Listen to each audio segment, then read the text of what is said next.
Welcome to Terra on the Bench, the program that provides storytelling from the creator's eyes and other guests. Here we dive into stories and experiences of adventures, life lessons, and topics of sustainability and self-improvement. Through personal exploration and world interactions, you will find a place of dialogue and a welcoming community. At Terra on the Bench, I encourage all listeners to feel comfortable sharing experiences and stories, and to be part of a community of sustainability expertise. This program is also for those who find value in looking within to improve their state of living and the world through the power of storytelling.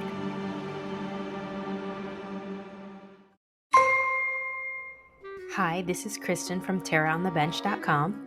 Today's segment, I'll be sharing my experience traveling solo in Ireland.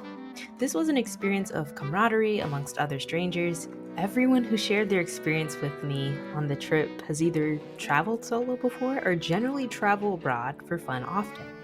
And I was really surprised to hear about the other places the other travelers have gone to. And through their social interaction on the first and second day, I was able to learn about the 4 other countries the one couple went to within the past 2 years, and how the nurse will be taking a trip to New York City a week after she returns home from this current one. These people are really on the move and don't seem to ever stop. I'm just here to fulfill one of my dreams. Now let me begin the first part.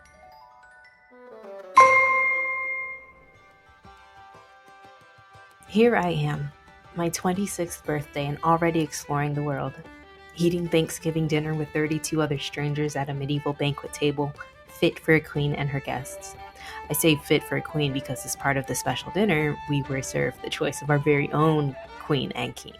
Apparently the couple stood out because the next day they were chosen to get on stage again at Merry Plowboys for another event. Which seems to me that they keep choosing the right seats, so they must have done this before. Despite my generally introverted personality, whenever in the right setting, around the right people, there being any presence of the words medieval, food, and dessert in the same title, I usually tend to be the life of the party at that point. On November 26, 2024, I visited the Bunratty Castle and Folk Park in County Clare, Ireland. This place is known for its medieval banquet and folk music. There had been a harpist, fiddler, and a cappellist. Their robust voices echoed throughout the castle dining room. Smile at me and ride city, just a gem in Ireland's crown. Young rose in the camps with the backs of the benches down the county down. From Bantry Bay, Derry Cay, from Galway, Elton town, no maid I've seen but the round calling nights in the county town. At the harvest fair she be surely there, so I dress in my Sunday clothes. I try sheep's eyes and a look that lies while smile on the flat brown road.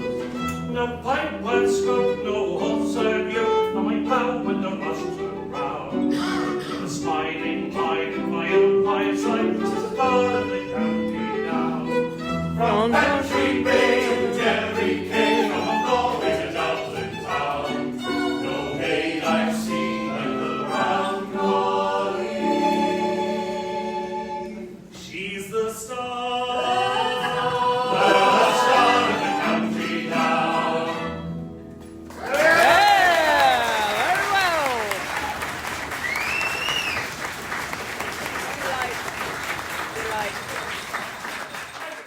But before we were sent off to the dining room, we first had to enjoy the concert at the beginning as our introductory celebration. But before we could even go to the dining room, we were serenaded by the harpist and the fiddler. Their music was so soft and beautiful.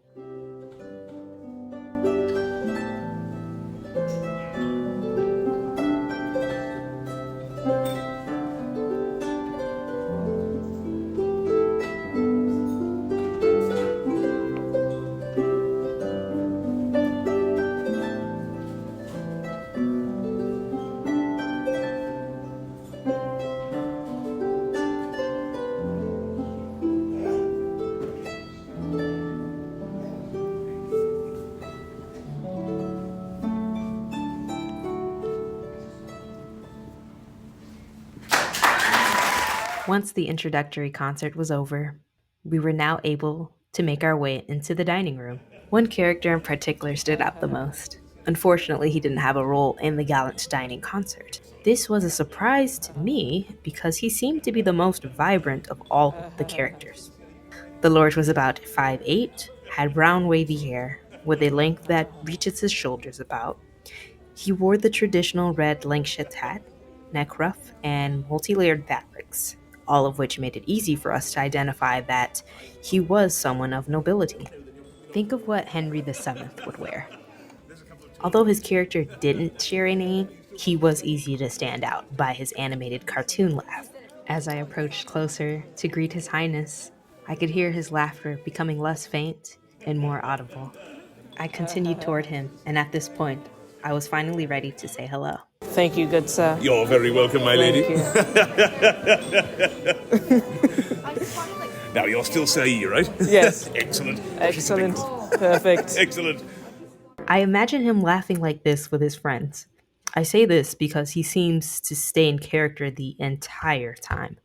I'm sure all the other characters did too, but I think he was very warm and inviting. I proceeded to laugh and smile as I exited the foyer into the medieval dining room. As he led the guests to the main dining hall, after our introductory concert, he would lean into you with his chest out and hands fully guiding you to the door while he gave a powerful jolt of laughter. I could tell this is his personality outside when he talks to the grocer or when he's ordering a meal or saying hi to his friend's friend. Just an all-around friendly person.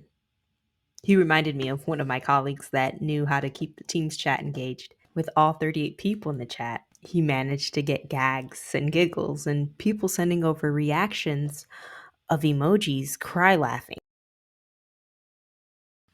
I really wanted to hear him sing so bad.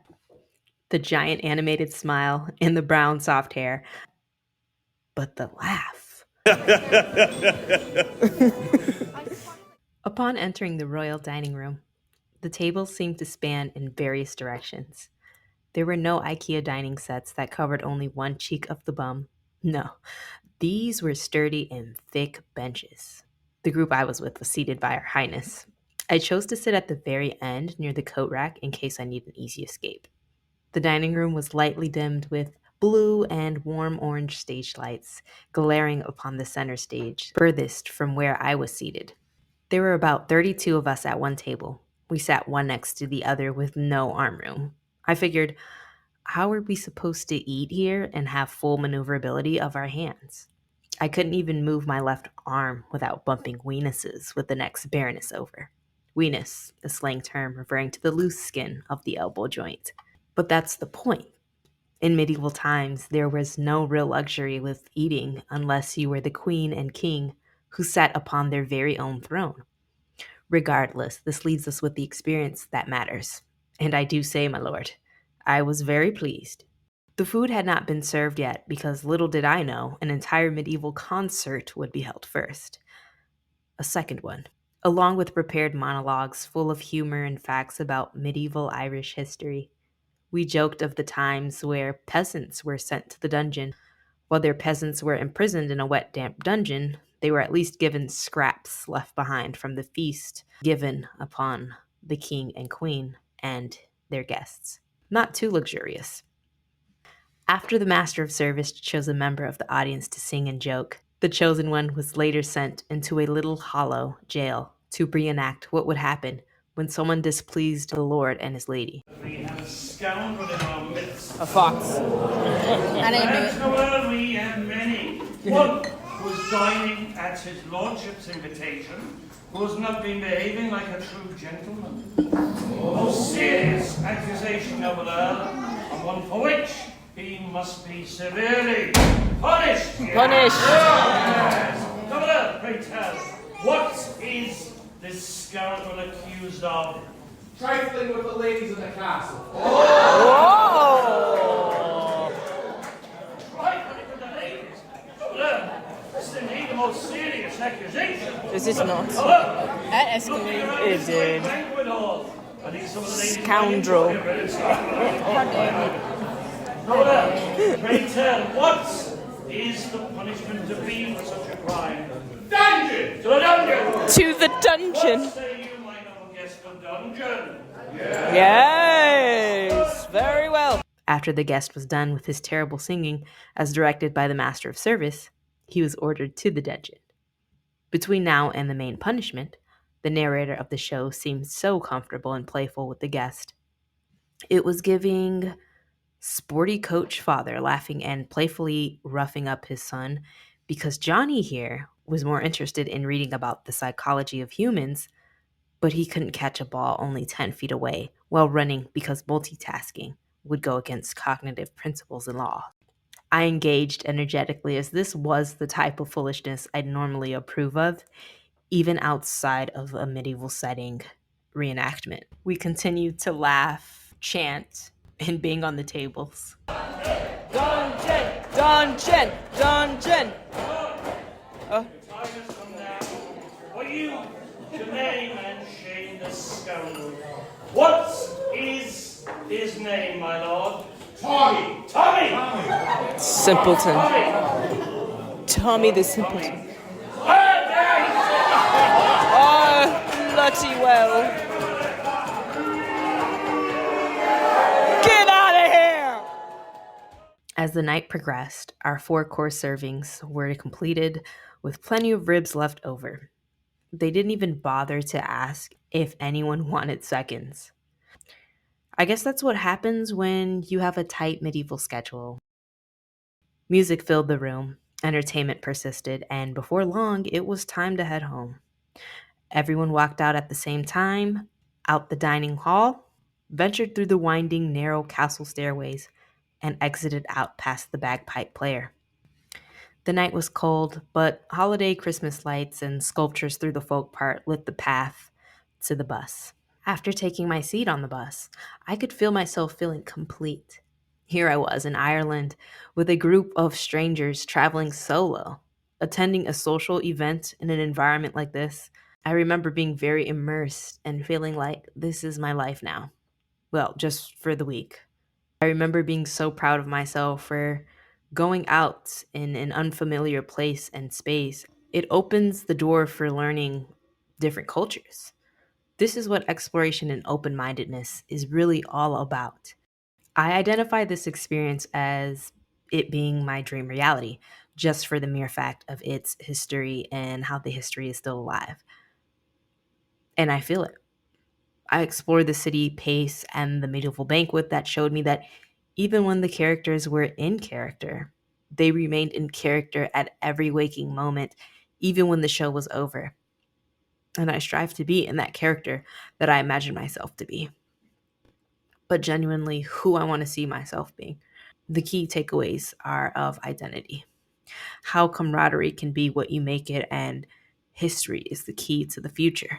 These experiences are valuable because they remind you of the people you've met once back at home and the people that you still have to meet. These experiences invite you to recall the moments and people that warmed your heart in one way or the other. Traveling puts aside your reality just for a moment and allows you to see and explore an alternate life, one that you prefer, or simply a life that you needed just at that moment to refresh and rest yourself from the hustle and bustle of every day. To know that there are possibilities to find the reality that you want is what exploring, traveling, and interacting with other people is about. If you've been wanting to travel to your dream destination, it doesn't take anything but planning and dedication to make it happen. Understanding that camaraderie amongst people you don't know is the best way to open up your mind, become more understanding of the way people think, and find a part of you that you may have not even known was there in you before. If you're like me and have restricted confidence once in a while when in a setting that is larger than you feel, it can be easy for you to think way too deep in your appearance or how you sound, then making you not feel like you aren't giving your best true personality justice. But you have to let yourself get comfortable on your own time. You don't have to feel like you need to put your entire personality out there just because it seems like everyone else has already gotten comfortable. And you're still at the front of the bus because you just want to see the landscape. Maybe that's not you. But if it is, just know that nobody really is paying attention to how you sound or what you're wearing. If you get nervous and sometimes stumble over your words, nobody is going to confront you about it. And no one's going to confront you for sitting at a table by yourself if you strictly want to be in Zen. Maybe you just want to be by yourself because you know you. You know what works for you. You know what doesn't. And when you have met your social energy expenditure limit, you know when to say that's enough. In fact, your self sufficiency may be so forceful that folks may become intrigued by you and want to join you. This has happened many times for me. Not that you're antisocial and aren't enthusiastic, just that you know you. You know your limits. Many times it just takes you talking to yourself to feel comfortable with your decision and respect your own limits. Really, talk to yourself like you would another friend. For me, this trip confirmed my strength of navigation and resourcefulness. It even showed me that even though you may stand out amongst many people, if you are someone like me who has quite distinct characteristics, those very qualities are what make you amazing. If you believe in your talents and try hard, not think so hard about how you look or how you sound in a place of unfamiliarity, and your confidence will radiate in any social setting, whether it be in a highly populated city. For this trip, I was in Dublin, in a small community, in a class, amongst colleagues, or amongst close people or groups of friends.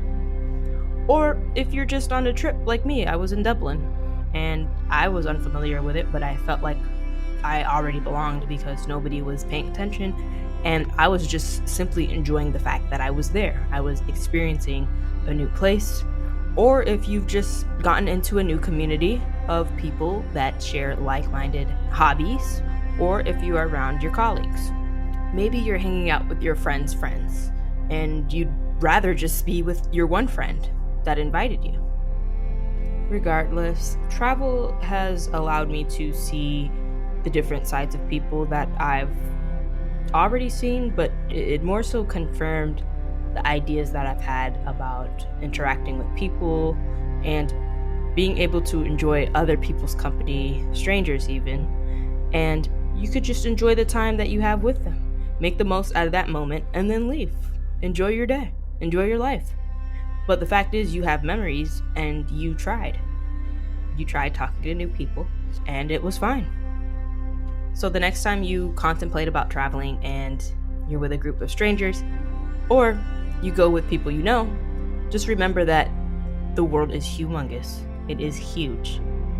People are willing to talk to you and say hi and laugh because they have the same mindset, maybe. Maybe they just want to talk and say hi and what did you do yesterday? What are you here for? Where are you from? Did you see that sheep waving at us? You know? What do you think about the landscape? Simple things like that. Just very, very meaningful, to say the least. You have been tuned into Terra on the Bench, the place for unique and powerful storytelling and sharing of experiences for self-improvement and to inspire and motivate. Please consider subscribing to the YouTube channel and online newsletter for uplifting videos, blog posts, and discussion threads. Share your experiences with Terra and the community and have fun.